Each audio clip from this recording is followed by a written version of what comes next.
नमस्कार। मैं राकेश वर्मा आप सभी का स्वागत करता हूं आपके अपने परिवार एसएन गुरुकुल पर। बिहार के वर्तमान में शिक्षा जगत का जो हालात है, यदि ऐसे ही रहा तो एक दिन ऐसा आएगा कि पूरा शिक्षक समाज सरकार और विभाग के गुलामी की बेड़ियों में जकड़ जाएगा। जो हालात 1947 से पूर्व हमारे भारत का था, जहां किसी एक के ऊपर अंग्रेज कोई कार्रवाई करते थे, अंग्रेज किसी एक भारतीय के ऊपर जोर जुल्म सितम ढाते थे, तो अन्य मूक दर्शक बन, तमाशबीन बन तालियां पीटते रहते थे। भारतीय अंग्रेजों से आजाद होने का जद्दोजहद तब आरंभ किए जब उन्हें एहसास हुआ कि एक एक कर अंग्रेज सबको अपने गुलामी की बेड़ियों में जकड़ने वाले हैं, किसी को वो बर्दाश्त नहीं करने वाले हैं, किसी को यूं ही स्वतंत्र नहीं छोड़ने वाले हैं। जब यह गलतफहमी भारतीयों को दूर हुआ, तब वे अंग्रेजों के खिलाफ जंग ऐलान करते हैं, जिसका परिणाम 1947 में देखने को मिलता है और भारत आजाद होता है। आज वर्तमान में बिहार के शिक्षा जगत का भी कुछ हालात यूं ही है, ऐसा ही है। शिक्षकों को ऐसा लग रहा है कि किसी एक पर कार्रवाई हो रहा है तो उन पर नहीं होगा। किसी दो चार शिक्षक या शिक्षक नेतृत्वकर्ताओं का वेतन स्थगित किया जा रहा है, उन्हें निलंबित या निष्कासित किया जा रहा है, तो अन्य को नहीं किया जाएगा। इस गलतफहमी में आप न रहें। विभाग और सरकार के खिलाफ जब कोई बोलने वाला नहीं रहेगा, आपके हक और अधिकार की आवाजें उठाने वाला कोई नहीं रहेगा, तब एक एक कर प्रत्येक शिक्षकों पर इसी प्रकार के जोर जुल्म सितम शिक्षा विभाग और बिहार सरकार ढाने वाली है, चाहे सरकार किसी का भी हो। किसी भी सरकार से आप सकारात्मक उम्मीद कभी न पाले, क्योंकि आप सरकारी नौकरी कर रहे हैं। मतलब आप एक सरकारी नौकर हैं और नौकरों के साथ व्यवहार सरकार में बैठा हुआ कोई भी मालिक हो वो वैसे ही करता है जो सब करते हैं, और विभाग वही करता है जो सरकार चाहती है। इसलिए आप सभी शिक्षक शिक्षिकाओं को एक सूत्र में बंधे रहना होगा। हमने देखा वह दौर जब आज के 1-1.5 माह पूर्व परिवर्तनकारी शिक्षक संघ के नेतृत्वकर्ता वंशीधर ब्रजवासी को निलंबित किया गया, तो कहीं से कोई भी शिक्षक शिक्षिका या शिक्षक संघ संगठन या कोई भी अन्य शिक्षक नेतृत्वकर्ता के द्वारा चूं चाप ही नहीं बोला गया, कहीं से भी उसका विरोध नहीं जताया गया। और आज जब अमित विक्रम, जो बिहार राज्य विद्यालय अध्यापक संघ के नेतृत्वकर्ता हैं, उनको जब निष्कासित करने का पत्र जारी किया गया है, तो आज भी उनके साथ कोई खड़ा दिख नहीं रहा है।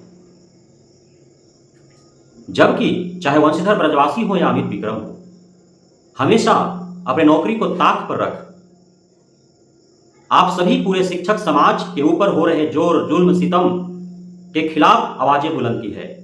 शिक्षा विभाग या बिहार सरकार के द्वारा जब भी कोई फरमान जारी किया गया है जो आपके लिए कष्टदायक हो, उसके विरुद्ध उन्होंने आवाजें बुलंद की है। हमेशा आप सभी पूरे शिक्षक समाज के लिए वे हमदर्द बन खड़े रहे हैं। लेकिन आप जब वे कष्ट में हैं, वे दर्द में हैं, जब उन्हें निष्कासित निलंबित किया जा रहा है, उनका जब वेतन लगातार स्थगित किए जा रहे हैं, तो आप शिक्षक समाज पूरे मूक दर्शक बन, तमाशबीन बन तमाशे देख रहे हैं। जिस प्रकार से अतिथि शिक्षकों को मात्र एक पत्र जारी कर निकाल दिया गया, जिस प्रकार कोरोना काल में सेवारत रहे एएनएम जीएनएम किए हुए युवक युवतियों को एक झटके में निकाल दिया गया, जिस प्रकार से आईसीटी इंस्ट्रक्टर को एक झटके में बाहर कर दिया गया, जिस प्रकार से अन्य कई विभागों और शिक्षा विभाग से ही जुड़े हुए कर्मियों शिक्षकों को मात्र एक पत्र जारी कर बाहर कर दिया गया और उनका कोई भी सुनने वाला नहीं मिला, बल्कि जब वे एकजुट होकर के अपनी हालातों को, अपनी परेशानियों को, अपनी कष्टों को सरकार या अधिकारियों के बीच लेकर के जाते हैं, तो पुलिस प्रशासन के द्वारा उन्हें खदेड़ खदेड़ करके पीट पीट करके भगा दिया जाता है। उसी प्रकार आने वाले समय में आपके साथ भी हो सकता है। इसलिए अभी से आपको सावधान रहने की आवश्यकता है, और जो आपका हमदर्द है, जो आपकी आवाज है, जब उन्हें दबाया जा रहा है, उन्हें कुचला जा रहा है, तो उनके लिए आप भी आवाज बनने का कोशिश करें, प्रयास करें। जिस प्रकार से पड़ोसी राज्य यूपी में शिक्षक शिक्षिकाओं ने जो एकता और अखंडता का परिचय दिया है, जिसके कारण 24 घंटे के अंदर वहां के सरकार को झुकना पड़ा, उस प्रकार के एकता और अखंडता का परिचय बिहार के शिक्षक समाज को भी देने की आवश्यकता है। जब तक डरेंगे तब तक सरकार और विभाग आपको डराते रहेगी, और जब आपके लिए, आपके पक्ष में आवाज़ें उठाने वाले ही नेतृत्वकर्ताओं को एक एक कर ठिकाने लगा दिया जाएगा, तो फिर कौन बोलेगा आपके लिए, कौन बनेगा आपका हमदर्द, कौन उठाएगा आपके लिए आवाज़।